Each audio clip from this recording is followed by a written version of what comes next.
Assalamualaikum warahmatullahi wabarakatuh. Selamat pagi buat kita semuanya dan salam sejahtera selalu. Semoga di pagi hari ini kita tetap masih diberikan kesehatan dan keselamatan untuk bisa tetap melaksanakan aktivitas kita sebagaimana biasanya. Selamat bertemu kembali dalam mata kuliah sistem operasi.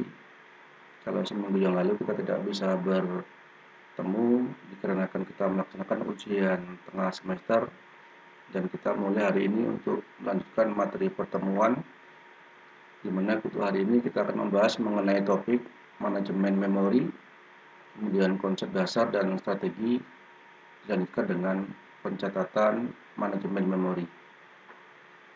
Tujuan dari topik ini adalah di mana setiap mahasiswa dapat memberikan penjelasan mengenai manajemen memori dengan konsep dasar dan bisa nanti mengimplementasikan sebuah pencatatan mengenai pemakaian dari manajemen memori yang menggunakan beberapa cara. Di antaranya nanti bisa kita implementasikan dan menggunakan bitmap dan menggunakan link list untuk menguraikan bagaimana sebuah memori bisa dimanajemenkan untuk penggunaan di dalam sebuah sistem komputer. Kemudian untuk bisa memahami materi ini, saya sudah memasukkan di dalam Google Classroom-nya, silakan nanti dilihat materinya. Kemudian Anda bisa mempersiapkan alat tulisnya untuk nanti menanyakan tentang materi yang akan saya sampaikan. Selanjutnya, sebagai referensi berkaitan dengan materi manajemen memori, Anda nanti bisa menggunakan buku Sri Kusuma Dewi dan bisa menggunakan buku Bambang Haryanto, di mana nanti materi ini bisa Anda lihat di internet maupun dicari di referensi yang ada di perpustakaan. Kita lanjutkan dengan manajemen memori. Ini merupakan materi kelanjutan dari manajemen proses yang sudah kita sampaikan di pertemuan beberapa minggu yang lalu. Dan saya kira Anda sudah memiliki suatu bentuk gambaran seperti apa itu memori dan kenapa memori itu harus dilakukan manajemen. Tentunya hal ini akan sangat penting sekali berkaitan dengan memori yang merupakan sebagai tempat media penyimpanan data, maka yang berkaitan dengan data perlu suatu bentuk pengaturan tersendiri, perlu suatu bentuk manajemen tersendiri, hingga nanti data-data yang kita atur bisa berjalan dengan baik, bisa pahami yaitu berkaitan dengan apa itu sebenarnya manajemen memori. Karena saya yakin masing-masing Anda sudah bisa memberikan suatu bentuk gambaran tentang memori. Karena memori ini sudah pernah kita bahas di beberapa pertemuan di minggu yang lalu. Di mana memori merupakan satu bentuk media tempat kita melakukan penyimpanan data, baik data abstrak maupun data yang berbentuk fisik nantinya. Sehingga dengan adanya memori, kita bisa nanti mengambil kembali data dengan mudah, bisa mengatur sesuai dengan apa yang kita inginkan. Maka itu berkaitan dengan banyaknya data akan kita pergunakan, kita perlu suatu manajemen, perlu suatu bentuk pengaturan, sehingga data yang nanti akan kita perlukan bisa kita peroleh kembali dengan lebih mudah.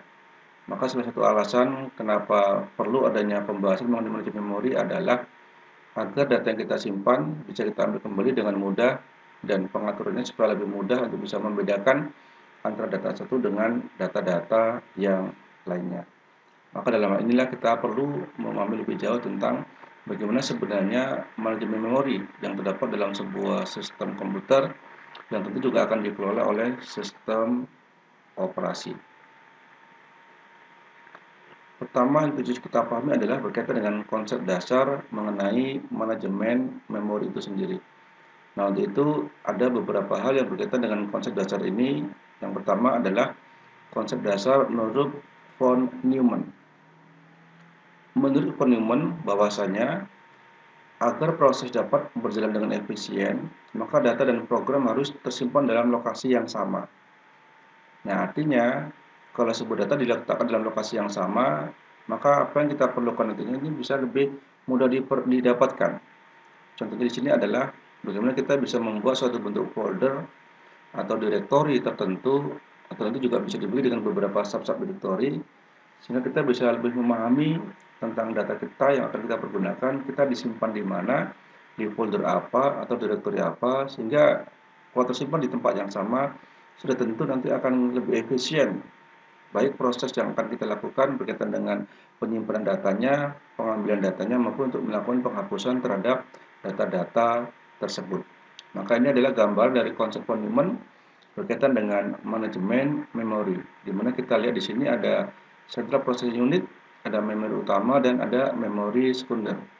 Nah, ini artinya bahwasanya untuk kita bisa melakukan penyimpanan data yang sama, bisa saja data tersebut kita letakkan di dalam manajemen sekunder atau di dalam memori utamanya. Namun dalam hal ini berkemungkinan kita akan lebih banyak menempatkan data kita di dalam memori sekunder atau di dalam media penyimpanan sekunder, karena kita sama-sama tahu bahwasanya di dalam memori utama atau main memory itu punya keterbatasan di dalam untuk melakukan penyimpanan datanya.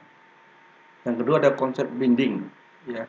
Menurut konsep binding bahwasanya proses penempatan satu item atau data ke dalam lokasi memori tertentu itu dengan memperhatikan bagaimana data itu dikompil, bagaimana data itu dipanggil, dan bagaimana data itu nanti akan dijalankan.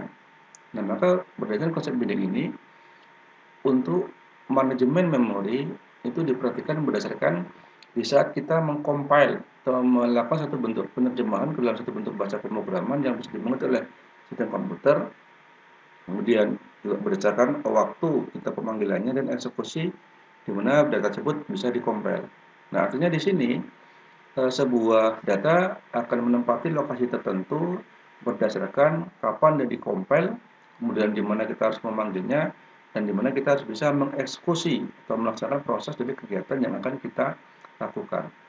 Kalau kita bandingkan dari konsep ini, ya kita lihat ini menurut gambaran dari konsep binding, maka konsep binding menjelaskan lebih secara terperinci lagi bagaimana sebuah pengaturan memori itu diperhatikan dengan menggunakan tiga hal, berdasarkan tiga hal. Sementara di dalam konsep von Neumann tadi hanya cukup sederhana saja, untuk proses supaya lebih berjalan dengan efisien cukup disimpan dalam lokasi yang sama. Nah, secara umum di dalam kita menggunakan sistem komputer yang berkaitan dengan pengelolaan yang dilakukan oleh sistem operasi, berkaitan dengan manajemen file ini, berkaitan dengan pengaturan memori ini, berkaitan dengan file atau data nanti tentunya, kita lebih sering menggunakan konsep dasar von Neumann. Karena kita sering banyak menggunakan folder atau menggunakan direktori di dalam kita melakukan penyimpanan data-data yang kita lakukan.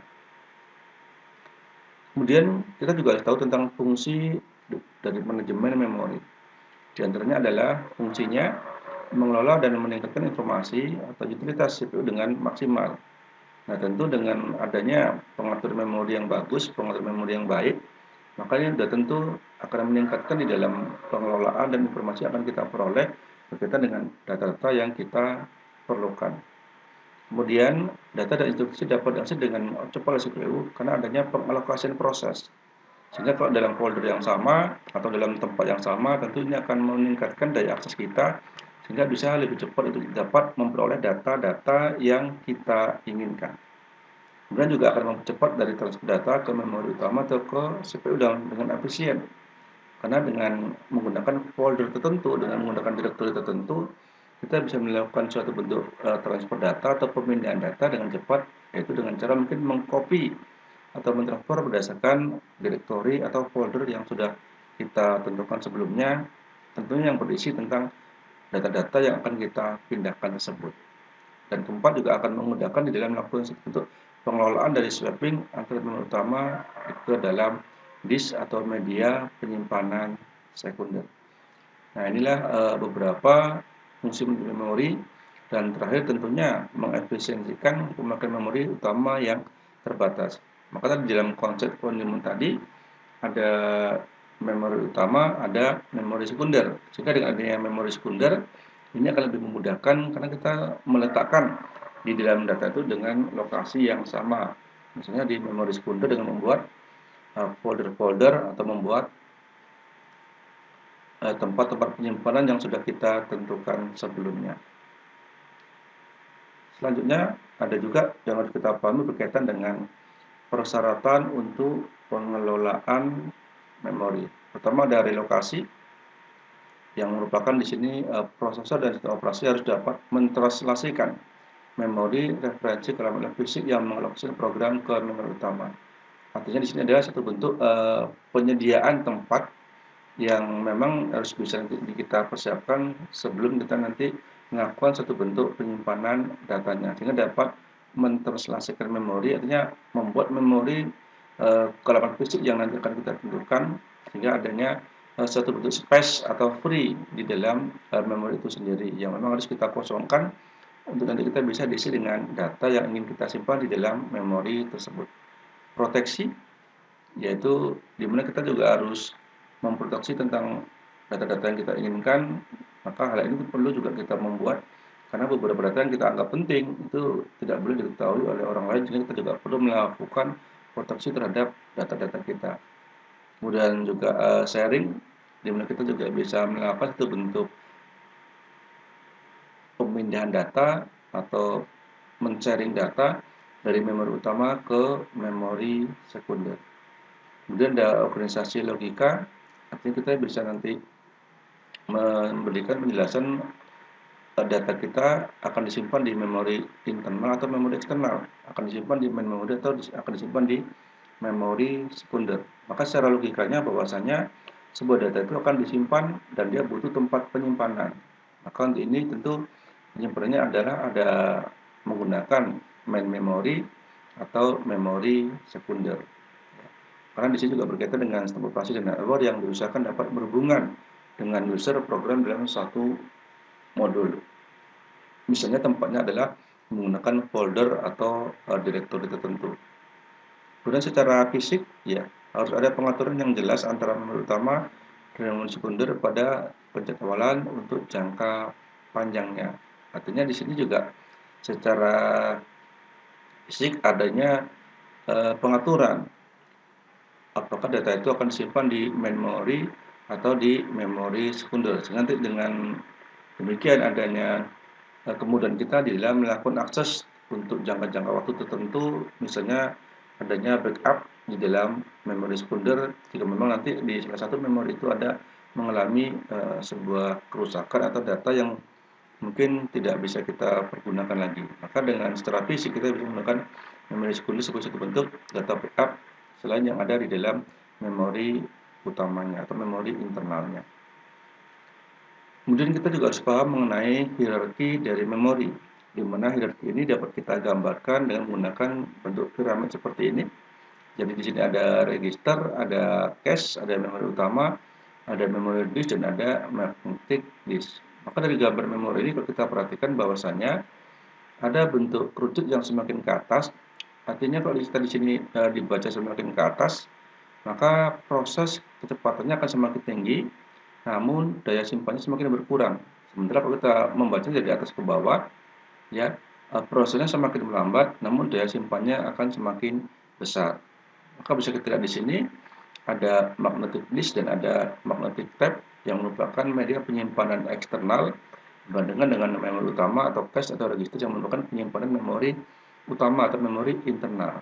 Sehingga kalau kita ingin menyimpan data dalam jumlah yang banyak, tentu harus kita menggunakan yang memori sekunder atau memori eksternal, sehingga memiliki daya tampung yang lebih tinggi lagi.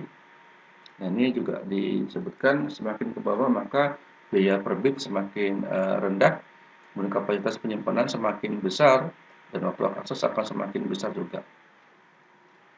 Nah, berkaitan dengan hierarki memori, maka nanti Anda juga harus tahu ya satuan-satuan dari memori. Misalkan kita ada bits, ada bytes, kilobytes, megabytes, gigabytes, terabytes, dan seterusnya. Maka nanti yang perlu Anda pahami berkaitan dengan satuan kapasitas memori ini, silakan nanti buka di Google Classroom-nya, di mana saya sudah mencantumkan tentang satuan kapasitas memori yang memang harus Anda pelajari mengenai bagaimana memori ini berkaitan dengan satuan-satuannya, yang dimulai dari bit, kemudian byte, kilobyte, megabyte, gigabyte, terabyte, dan seterusnya. Silakan nanti dibuka kembali materi yang sudah saya postingkan di Google Classroom-nya. Kemudian untuk kita bisa melakukan pengelolaan memori dengan baik, kita juga perlu menggunakan strategi yang kita pergunakan. Maka ada beberapa strategi yang berkaitan dengan manajemen memori, seperti ada dukungan hardware, kemudian juga ada kinerjanya, karena dengan dukungan hardware yang semakin besar juga akan meningkatkan kinerja yang ada berkaitan dengan pengelolaan dari memori itu sendiri. Dan juga fragmentasi untuk pembatasan sehingga hardware mana yang mesti kita pergunakan, folder apa yang mesti kita pergunakan, ini untuk meningkatkan kinerja kita. Maka juga perlu adanya pembatasan atau fragmentasi dari penggunaan hardware itu sendiri. Misalnya dengan menggunakan direktori C, direktori D, direktori F, dan seterusnya. Dan relokasi, jadi semua data, semua main memori ataupun sekunder memori tidak mesti harus secara full dipergunakan, harus ada relokasi, harus ada pengosongan tempat terlebih dahulu, sehingga juga akan meningkatkan nanti dari penggunaan memori yang akan kita pergunakan. Juga ada swapping yang sudah kita jelaskan di pertemuan awal tadi, untuk kita bisa memindahkan satu data dengan data yang lain di dalam satu bentuk penggunaan dari memorinya. Kemudian juga data bisa kita sharing, karena juga melakukan satu bentuk manajemen memori juga, jika satu tempat sudah penuh, maka data itu bisa dipindahkan ke tempat yang lain yang dirasa masih kosong, mungkin dengan cara menggunakan folder atau menggunakan direktori-direktori yang sudah kita tentukan sebelumnya. Dan juga proteksi yang tidak kalah pentingnya di dalam penyimpanan satu bentuk data berkaitan dengan pengelolaan memori, karena mungkin sebagian data kita anggap penting sehingga tidak semua orang boleh tahu tentang data yang kita pergunakan. Akan itu perlu juga kita melakukan yang namanya proteksi terhadap data-data yang kita simpan di dalam memori yang kita miliki. Nah, yang paling penting bahwasanya adalah di dalam penggunaan memori ini, di dalam pengaturan memori ini, itu dengan pencatatan pemakaian memori. Ini merupakan satu bentuk simulasi bagaimana kita bisa memberikan satu bentuk catatan bagaimana sebenarnya memori itu dipergunakan di dalam satu bentuk sistem komputer. Nah, untuk ini ada dua hal yang bisa kita lakukan, yaitu yang menggunakan peta bit atau bitmap dan menggunakan senada berkait atau menggunakan linked list. Nanti itu mohon dipahami tentang materi ini, karena ini merupakan satu bentuk nanti bagaimana penggambaran memori itu dipergunakan oleh beberapa bit atau beberapa data yang biasanya kita simpan di dalam sebuah sistem komputer, baik di dalam penyimpanan internal maupun di dalam penyimpanan eksternal, main memory ataupun secondary memory. Nah, contoh kita akan coba melakukan pencatatan pemakaian memori dengan menggunakan peta bit atau bitmap. Bit adalah binary digit, nanti ada bit, ada byte, ada kilobyte, dan seterusnya. Ini merupakan satuan dari kapasitas memori. Nanti Anda silakan lihat di dalam Google Class-nya, karena saya sudah mencantumkan tentang satuan kapasitas memori di dalam Google Class tersebut. Contoh, misalkan ini dalam sebuah soal ada memori A, atau ada folder A, atau ada direktori A, ada B, C, D, E. Yang perlu dipahami bahwasanya kalau dia sudah terbuka seperti ini, maka berarti dia sudah dipergunakan. Artinya sudah ada yang menempati. Sementara kalau di sini masih berarsir atau bergaris, berarti dia belum ditempati. Artinya dia masih kosong. Nah, secara logikanya seperti yang kita jelaskan di beberapa pertemuan minggu yang lalu, bahwasanya sebuah sistem komputer itu disimpan dengan menggunakan model digital, artinya menggunakan bit, yaitu singkatan dari binary digit. Artinya data itu disimpan dalam satu bentuk kode-kode biner, yaitu 0 dan 1, di mana masing-masing data tersebut bernilai 1 atau bernilai 0. Artinya kalau di sini dia ada 1, berarti data ini sudah mempunyai nilai. Artinya dia sudah dipergunakan. Sementara kalau dia 0, berarti dia belum dipergunakan, maka dia masih kosong. Sehingga di sini dituliskan bahwasanya ini yang sudah terbuka bernilai 1, sementara yang masih diarsir ini adalah 0, atau dia berarti belum dipergunakan. Atau istilahnya 1 sama dengan on, 0 sama dengan off. Nah, kita lihat di dalam contoh kasus ini, ada sebuah memori sebagai media penyimpanan, ada yang sudah dipergunakan dan ada yang belum dipergunakan. Jadi kalau kita lihat di sini ada A, B, C, D, E yang sudah dipergunakan dan ada 1, 2, 3 yang belum dipergunakan. Nah, berkaitan dengan bit atau binary digit, maka penggambaran garis seperti ini artinya satu kotak ini diwakili oleh satu bit data. Baik itu nanti diwakili oleh bit bernilai 1 atau bernilai 0. Sehingga kalau kita lihat di sini bahwasanya A ini dibagi menjadi 1, 2, 3, 4, 5. Artinya direktori A ini atau folder A ini itu sudah dipakai oleh 5 bit atau 5 buah data. Sehingga kita lihat di sini berarti ini memiliki 5 buah data. Artinya sebagai tempat yang nanti akan bisa ditempati oleh 5 bit data atau 5 nilai data yang bisa disimpan di dalam A. Kemudian di B kita lihat dibagi menjadi 1, 2, 3, 4, 5, 6. B bisa ditempati oleh 6 buah data. C kita dibagi menjadi 1, 2, 3, 4 bisa ditempati oleh 4 data. Begitu dan seterusnya. Sementara untuk yang diarsir ini juga dibagi lagi atau juga ada satu bentuk pencatatan tersendiri bagaimana nanti penggunaan memori ini baik yang sudah dipergunakan maupun yang akan dipergunakan. Kalau kita di sini berarti dibagi menjadi 1, 2, 3. Berarti nanti bisa menyimpan 3 lagi. Berarti ada 0, 3 di sini. Kemudian ini juga ada 1, 2 bisa disimpan 2. Ini dibagi menjadi 3. Nah, bagaimana pencatatan ini menggunakan peta bit atau bitmap? Maka dari soalan seperti di atas ini, yang soalan A, B, C, D ini dapat kita gambarkan sebagai berikut. Jadi ini adalah penggunaan dari bitmap yang menjelaskan tentang sebuah manajemen memori dengan menggunakan bitmap. Yang perlu dipahami di sini bahwasanya untuk menggunakan bitmap, maka masing-masing ini kita bagi menjadi 4. Nah, tentu Anda ingat kembali bagaimana sebelum kita belajar mengenai manajemen proses yang menggunakan Gantt chart. Maka ini juga kita gunakan seperti gambaran Gantt chart, di mana masing-masing gambar ini kita bagi menjadi 4. Nah, kita lihat penjelasannya. Pembagian 4 di sini ada ini P, diawali dengan P yang menjelaskan tentang proses. Karena pengaturan memori berkaitan dengan sebuah data dan nanti data yang disimpan harus kita proses. Maka tadi saya katakan di awal bahwasanya manajemen memori merupakan kelanjutan dari manajemen proses yang kita bahas di beberapa minggu yang lalu. Ya, jadi di sini ada P, ada proses. Ini ada nilai 26, berarti ini adalah mulai awal proses, berarti dimulai proses pada 26 dan ini adalah panjang atau jumlah yang menempati dari ruang tersebut.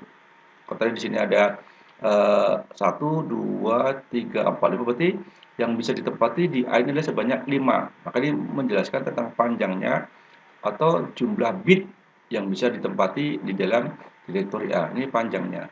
Dan ini memang sengaja kita kosongkan untuk melingkan atau nanti untuk merelokasi yang akan dipergunakan oleh proses-proses yang lainnya. Nah, maka dalam hal ini kita melihat bahwasanya dari pembagian 4 ini kita lihat untuk yang A terlebih dahulu. Maka dalam hal ini kita bisa praktekkan ya. A ini menyediakan tadi ada 1, 2, 3, 4 dan 5. Jadi kalau misalnya kita bisa tulis seperti ini, berarti ini adalah proses untuk A.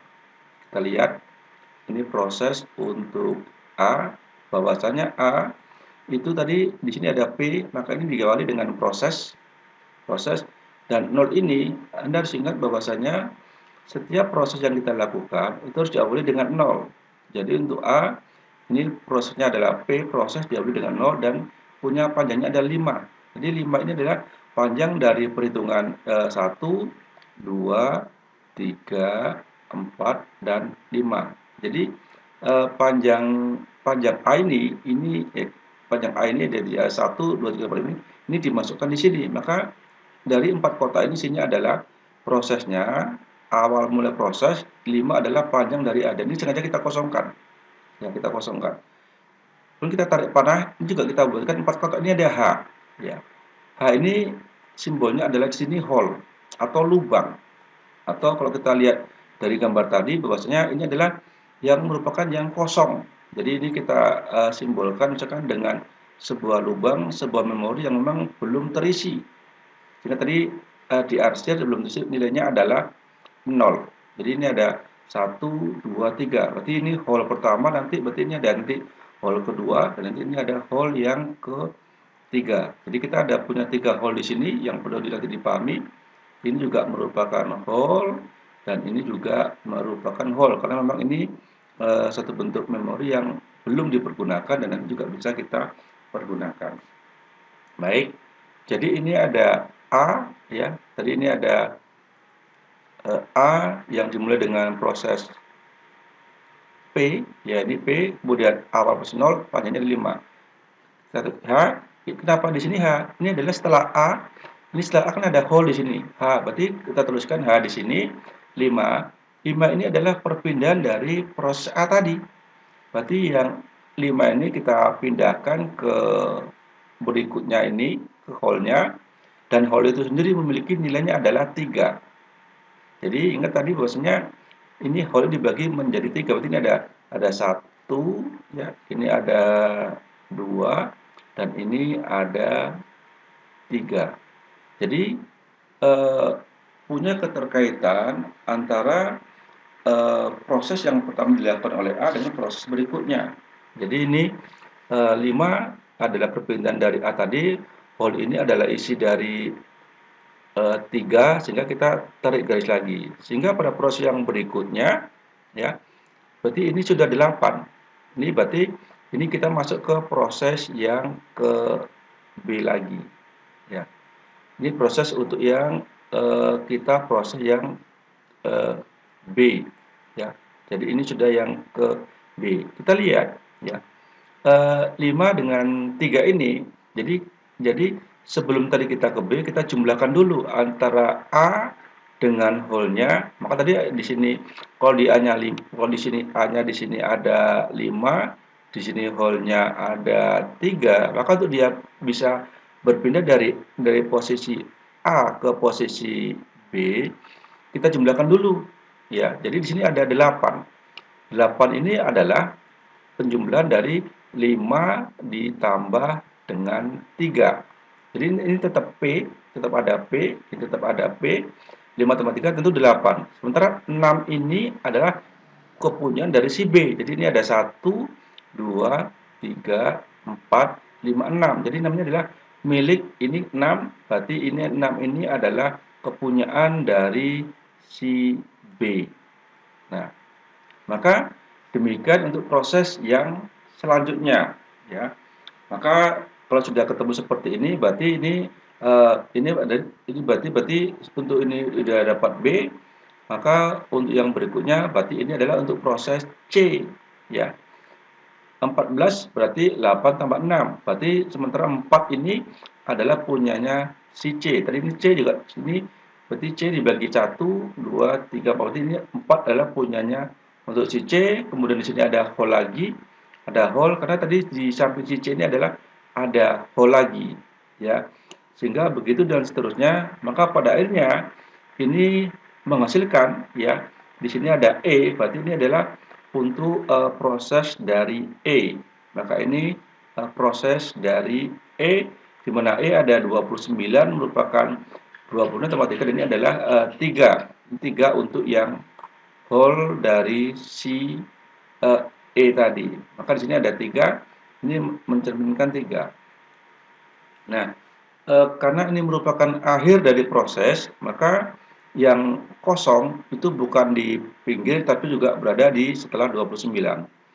Namun di beberapa buku itu juga ada menjelaskan bahwasannya bisa saja untuk proses E ini, untuk direktori E yang merupakan akhir dari sebuah proses, bisa saja 3-nya itu terletak di setelah 29.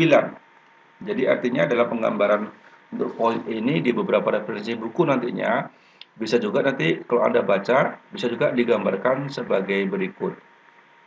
Misalnya ini untuk yang E, ya, ini kita juga dibagi menjadi 4. Bisa saja nanti di sini kita tuliskan H, kemudian di sini kita buat 29, kemudian kita juga ini bisa kita buat 3, dan ini adalah yang kosong. ya. Jadi ada dua, bisa kita menggunakan yang pertama atau bisa menggunakan model yang kedua. Artinya penulisan 3 di sini bisa kita letakkan di akhirnya atau kita letakkan setelah 29. Sebetulnya juga kita contoh-contoh kepada yang sebelumnya, di mana yang kosong adalah yang terakhir. Atau bisa juga kita tiganya diletakkan yang di kotak kosong ketiga karena dia merupakan proses yang terakhir. Nah, inilah contoh penggambaran pencatatan dari penggunaan manajemen memori yang menggunakan peta bitmap atau binary digit yang berdasarkan map atau tempat-tempat yang sudah disediakan.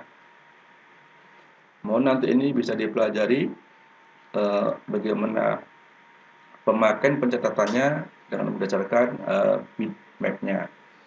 Karena ini kita tinggal hanya mengurutkan saja, dan gambaran seperti ini seolah-olah kita menggunakan Gantt seperti kita proses untuk penjadwalan yang sudah kita bahas di beberapa minggu yang lalu.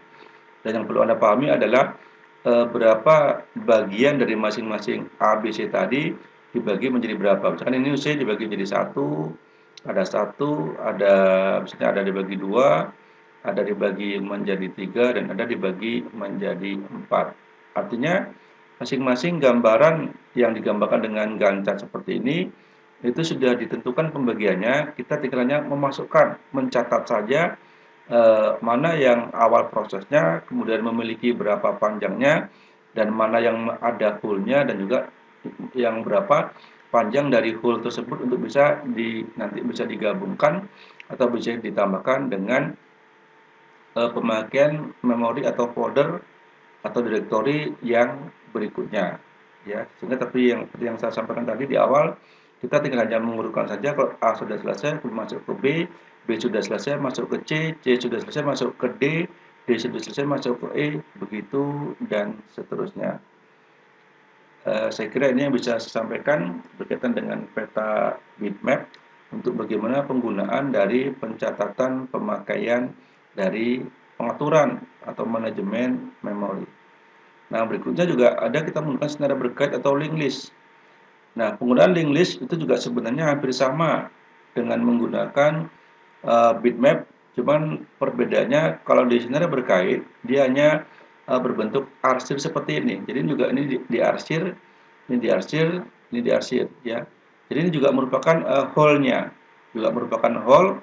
Bagaimana ini juga artinya sesuatu yang belum diproses, yang masih disediakan, sehingga juga kalau kita lihat di sini juga ada AP05, ada whole-nya 5, karena ini 2, maka juga di sini ada 2, karena di sini juga 2, maka jika 5 tambah 2 ini menjadi 7, 5 masuk ke yang B, begitu dan seterusnya.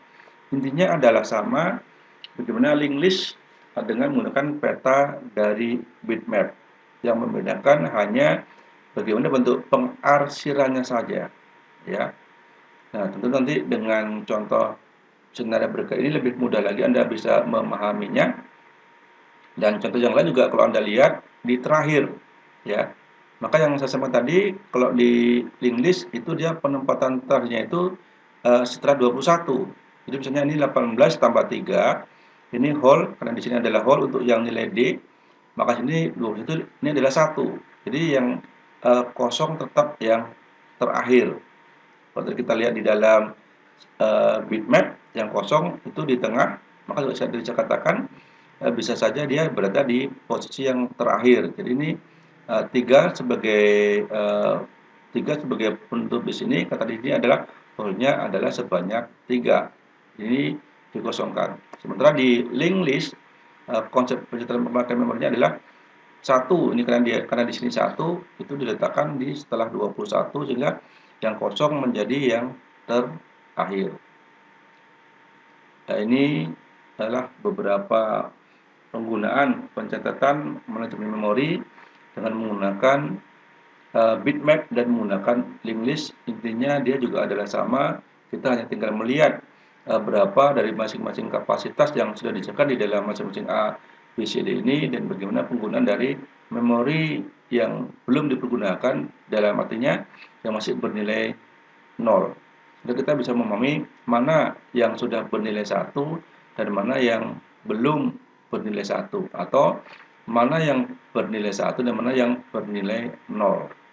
Nah, ini yang perlu Anda pahami, nanti kita bisa tinggal menguraikan saja, mencatat saja mana yang sudah bernilai 1 dan mana yang masih bernilai 0, seperti dijelaskan di awal yang tadi seperti ini. Ya, jadi ini yang sudah bernilai 1, ini bernilai 0, ini bernilai 1, ini bernilai 0, kita tambahkan, kita jangan lupa nanti menggunakan tanda panah, karena tanda panah ini memiliki makna bagaimana proses itu akan dilanjutkan dengan proses yang lain, karena kita beranggapan proses A ini sudah selesai, maka dilanjutkan dengan proses B sudah selesai, dilanjutkan dengan proses C, begitu dan seterusnya. Sampai kita lihat di sini adalah akhir dari proses atau tempat selesainya semua proses itu dilakukan. Baik, demikian yang bisa saya sampaikan. Mudah-mudahan materi ini bisa Anda pahami dan nanti bisa kita diskusikan lagi jika masih ada yang kurang paham. Terima kasih untuk semua perhatiannya dan untuk ini kita akhiri pertemuan kita hari ini. Nanti silakan saja lihat di dalam tugas mandirinya apa yang harus Anda lakukan. Dan tetap jaga kesehatan dan keselamatan kita dan jangan lupa tetap menggunakan 3M, menjaga jarak, memakai masker, dan mencuci tangan setelah kita melakukan beberapa kegiatan atau aktivitas. Demikian dan sesudahi, wabillahi taufiq wal hidayah. Wassalamualaikum warahmatullahi wabarakatuh. Insya Allah kita ketemu lagi minggu depan.